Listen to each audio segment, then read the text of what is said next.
Good morning. It is Friday, March the 1st, and this is The Drill.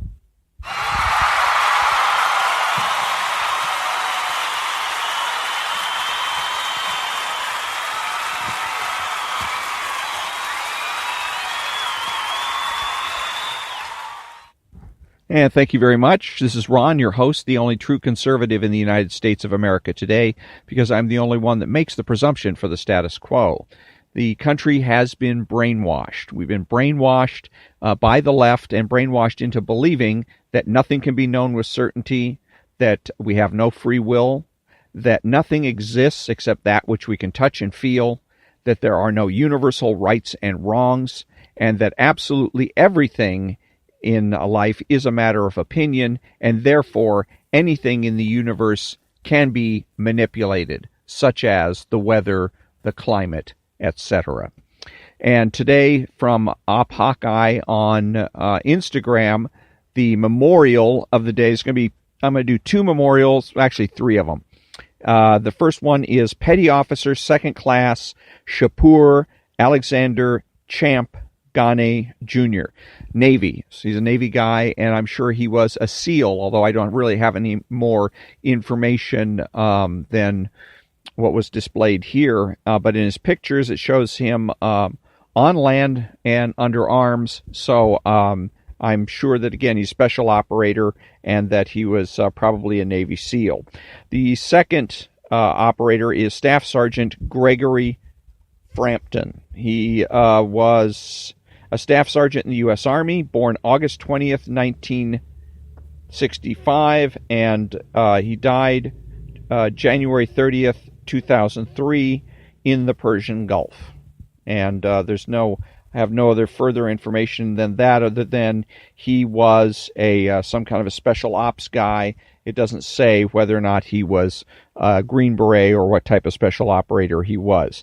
The last one I wanted to bring to everybody's attention is I'm going to play a little clip from this lady here that is the wife. Her name's Karen Owens, and she's the widow of fallen Navy SEAL William Ryan Owens, talking about what an amazing man her husband was. Believed in what he was doing. He believed in what he was doing, and we believe in this country. So he just didn't make it home. An amazing man Ryan was. Like I said, we were talking, his entire career was active duty combat. He never took a couple years off and got to hang out. He was fighting all the time for this country, and there was incessant sacrifice, missed birthdays, missed holidays, and like that. I was with Ryan for his entire career. I met him before he even became a SEAL in Bud, so we went through it together, and it was, I don't know, we believed in what he was doing, he believed in what he was doing, and we believe in this country, so he just didn't make it home. An amazing man. And so that was the wife of fallen Navy SEAL William Ryan Owens. Karen Owens talking about what an amazing man her husband was. And what I liked about this is that her tribute to her husband, her eulogy, if you will, is appropriate. There's a lot of eulogies that you're going to hear from people that are influenced by American counterculture, by the left. This lady, Miss Owens, she talked about the character of her husband. That's what's important when you're eulogizing somebody. You want to talk about their character. What kind of a person were they? Were they brave? Were they generous? Were they trustworthy? Were they loyal? Okay, those are character attributes. Today, what we get from American counterculture and the people who are influenced by American counterculture is personality snapshots. Very often it's about somebody's smile. You'll hear somebody say, well, I miss him because he had a big smile. He would light up the room. And I always think when I hear that, or sometimes they'll say they were so nice. And the first thing I think of when I hear that is dogs get a better send-off than that. Rush Limbaugh did that with William F. Buckley. When William F. Buckley passed away, he said a couple of things, and then at the end he said, also, he was nice. And I thought, wow, that's a really weak eulogy for a man that was one of the most productive human beings on the face of the earth, William F. Buckley was. So This lady did it right. She talked about his character. That's what makes this people come alive. Everybody can smile, but not everybody can be brave. Not everybody is reliable. Not everybody is loyal. Not everybody has good character. Okay, some of the worst people on earth knew how to smile. Hitler knew how to smile. Didn't make him a good person. So when you think about that, when you're going to eulogize somebody, find out and think about their character, what it is that made them a good person, and talk and describe that. So when I come back, I'm going to be reading from the Ayn Rand lexicon.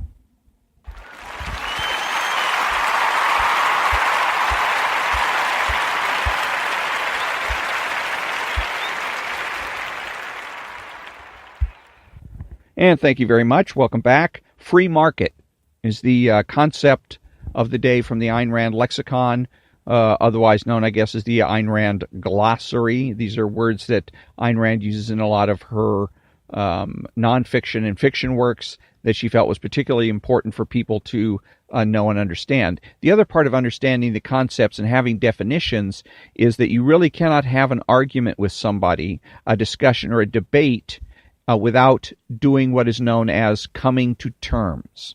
The first thing you really got to do is make sure that all the definitions are taken care of. So you sit down and say, okay, if we're going to discuss the poor, this is what we agree means the poor. Okay, that the poor are people that make a family of four that makes less than $20,000 a year. And if both parties agree, okay, now we're on the same footing. Otherwise, if you haven't agreed on what the definitions are, you really can't have a discussion or an argument at all. So, free market. In a free economy where no man or a group of men can use physical coercion against anyone, economic power can be achieved only by voluntary means, by the voluntary choice and agreement of those who participate in the process of production and trade. In a free market, all prices, wages, and profits are determined, not by the arbitrary whim of the rich or of the poor, not by anyone's greed or by anyone's need, but by the law of supply and demand.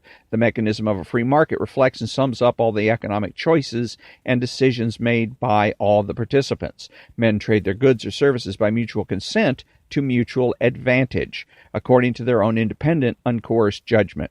A man can grow rich only if he is able to offer better values, better products or services at a lower price than others are able to offer.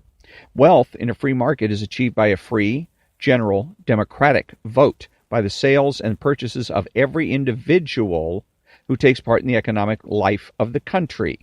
Where whenever you buy one product rather than another, you are voting for the success of some manufacturer. And in this type of voting, every man votes only on those matters which he is qualified to judge, on his own preferences, interests, and needs. No one has the power to decide for others or to substitute his judgment for theirs. No one has the power to appoint himself, quote, the voice of the public, unquote, and to leave the public voiceless and disenfranchised. Intellectual freedom cannot exist without political freedom. Political freedom cannot exist without economic freedom. A free mind and a free market are corollaries. And free minds and free markets there's a magazine. I thought it was by the FEE, F-E-E, company named, or a think tank named FEE, and I thought their slogan was free minds and free markets. But anyways, back to the book. The free market represents the social application of an objective theory of values. Since values are to be discovered by man's mind, men must be free to discover them, to think, to study, to translate their knowledge into physical form, to offer their products for trade, to judge them, and to choose, be it material goods or ideas, a loaf of bread, or a philosophical treatise. Since values are established contextually, every man must judge for himself in the context of his own knowledge, goals, and interests. Since values are determined by the nature of reality, it is reality that serves as man's ultimate arbiter. If a man's judgment is right, the rewards are his. If it is wrong, he is the only victim. Now observe that a free market does not level men down to some common denominator, that the intellectual criteria of the majority do not rule a free market or a free society, and that the exceptional men, the innovators, the intellectual giants, are not held down by the majority.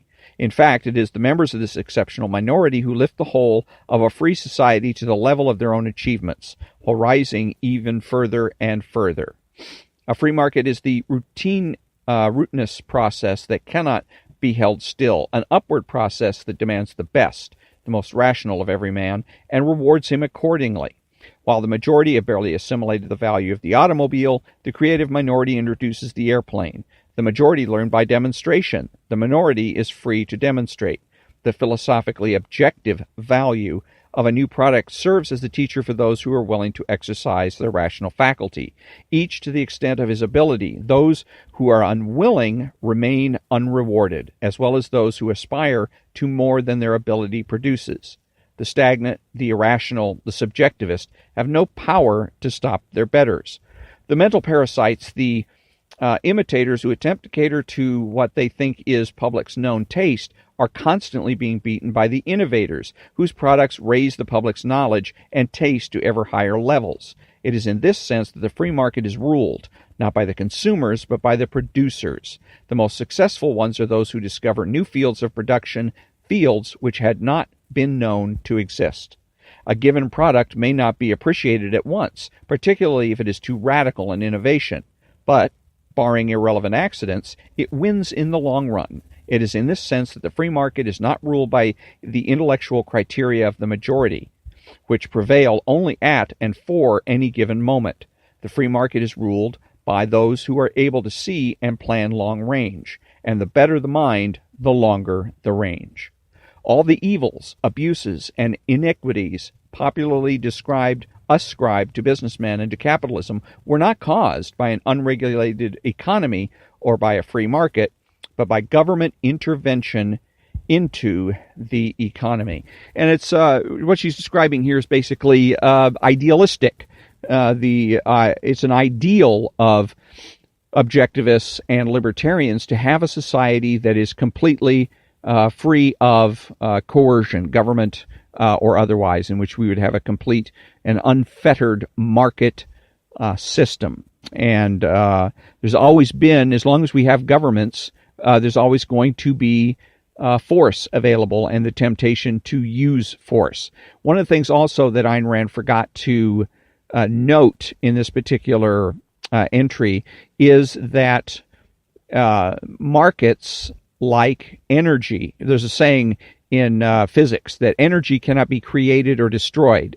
You can only change its form. So it goes with markets. Okay, markets cannot be altered or abolished. They can only be changed.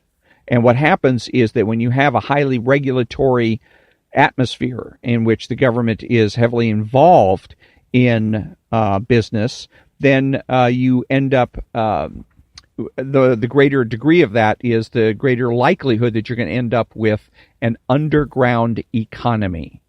Like in the Soviet Union, there was no official economy where you would bartering or buying and selling goods and services, but there was an underground economy where all the things that were on shortage, and that's part of the reason I think they were on shortage, is that a lot of the people that were selling, particularly food and those kinds of things, would hoard them and put them in the back and then sell them to people who are willing to pay extra money to get them.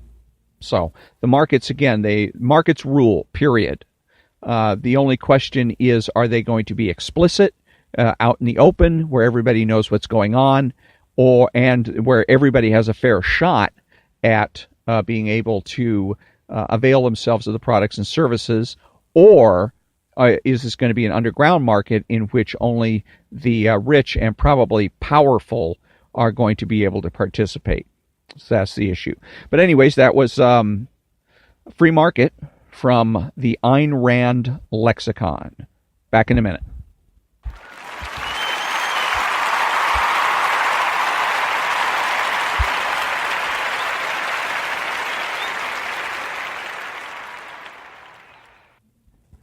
Thank you very much.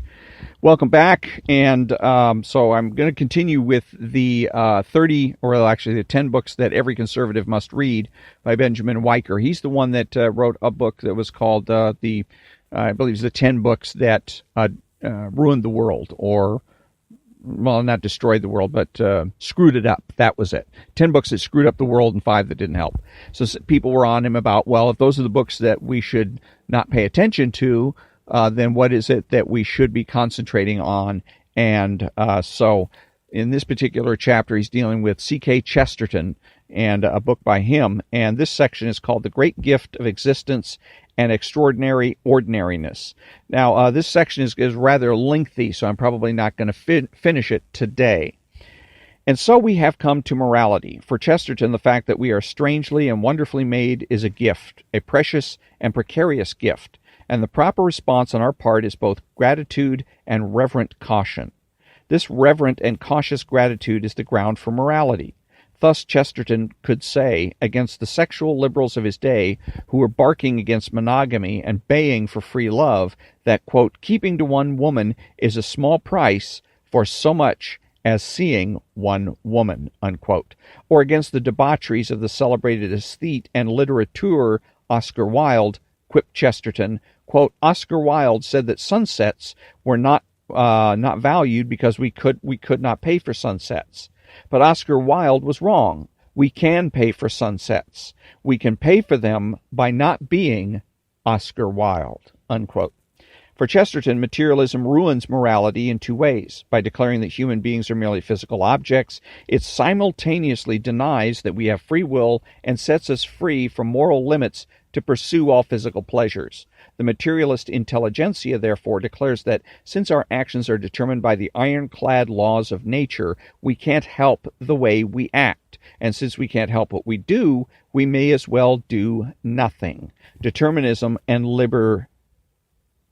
libertinism go hand in hand. Chesterton would have none of the materialist view of the cosmos that denied free will in its world, clanking along with mechanical predictability.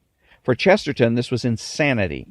In contrast to the materialist story of an entirely determined cosmos, he had the knowing audacity to declare that our moral world is better captured by fairy tales. These, at least, know that existence is marvelous, and that the ordinary is therefore extraordinary.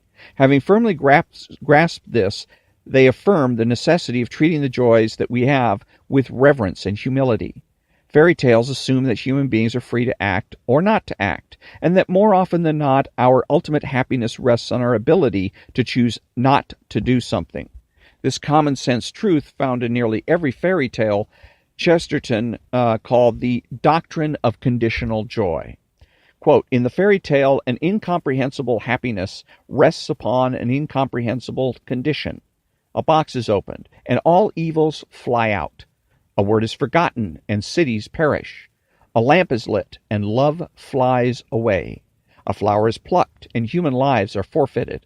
An apple is eaten, and the hope of God is gone. Such, it seemed to me, was the joy of man, either in elfland or on earth. The happiness depended on not doing something which you could at any moment do, and which, very often, it was not obvious why you should not do it, unquote. Chesterton has here penetrated to the heart of morality, that we have the free will to do something or not to do it. That is the mysterious truth upon which all morality is based, and that is what makes the materialists so dangerous. Their mindset denies free will and says that we are objects governed by blind mechanical laws. That makes life no gift at all. Neither gratitude nor morality are possible, and it leads inevitably to nihilism and despair. Against this bleakness, Chesterton urged the childlike innocence of fairy tales as purgatives for morbidly sick intellects. For, quote, fairyland is nothing but the sunny country of common sense, unquote. If there are laws in nature that somehow govern human actions, they are like traffic laws designed to help motorists go where they like. The happy, built-in regularity of nature is not some kind of prison, but what allows for all the blessed irregularity of human affairs. It accounts exactly for why history does not unfold like clockwork, as the historical materialists would have it, but instead is the unpredictable unfolding of a moral tale that depends in every moment on what people choose to do or not to do. This is why fairy stories that assume the reality of free action are more real and moral than the fantasies of the cosmic prison, sketched by the materialists, in which we are, quote, either unable to do things or we were destined to do them, unquote. In such a prism, morality is not possible. Quote, one can neither have the firmness of keeping laws nor the fun of breaking them, unquote. Human life, as Chesterton sees it, is an adventure, a great unfolding drama full of romance, danger, heroism, cowardice, victory, defeat, benevolence, malice, comedy, and tragedy. It is a magnificent story largely determined, for better or worse, by our actions. A drama that takes place within the wider, deeper, unfolding story of creation. And, quote, if there is a story, unquote, on the cosmic level, Chesterton realized, quote, there is a storyteller, unquote. As with most fairy stories, we enter the drama after it has been unfolding for some time, and so there's both the original magnificence and a ripple of ruin running through the unfolding plot. Someone has already opened the box, forgotten the word, lit the lamp, plucked the flower, eaten the apple. This gives us a puzzling feeling of both being at home and not at home in the world of indignation at the ruin precisely because at home in the world of indignation at the ruin precisely because of the majesty that still shines through the rubble. For Chesterton, this feeling of being born into magnificence and ruin was nurtured in him by fairy tales and the experience of real life. That is, he had it long before he became an Orthodox Christian, and in fact led him to become an Orthodox Christian. That makes perfect sense, for the feeling is not peculiarly Christian. It is shared by human beings as human beings. But for Chesterton, it led to orthodoxy because the dogmas of Christianity precisely answered the puzzle of human existence. So actually that wasn't as long as I thought it was going to be. The next segment is going to be called I Believe in Liberalism, and so that ought to be interesting. But it was excellent the way that the author put this. I think what was particularly fascinating was the idea of fairy tales as a reading recommendation. Ayn Rand has made various reading recommendations. There's a book, I believe, that's called 93 as a title, and I can't remember the author now. And there's another one that's called, by Sienkiewicz, called Quo Vadis. And so those were two specific books that she had recommended, and then she also recommended books by, reading books by, I guess, Dashiell Hammett and whatnot, sort of romance novels, detective fiction and whatnot. But she didn't mention anything about fairy tales, and so that's very intriguing and something that I'm going to have to look at and see if I can find maybe some anthologies and take a look at them and see what some of these fairy tales have to offer. Grimm's fairy tales, which is German, have a tendency to be exactly that, grim, and they seem to be more of about warnings, about, and perhaps again the morality angle, warnings about what it is that you should not do, kind of thing. So, but that brings us basically to the end of another episode of The Drill. And until next time, thank you very much for listening, and have a great day.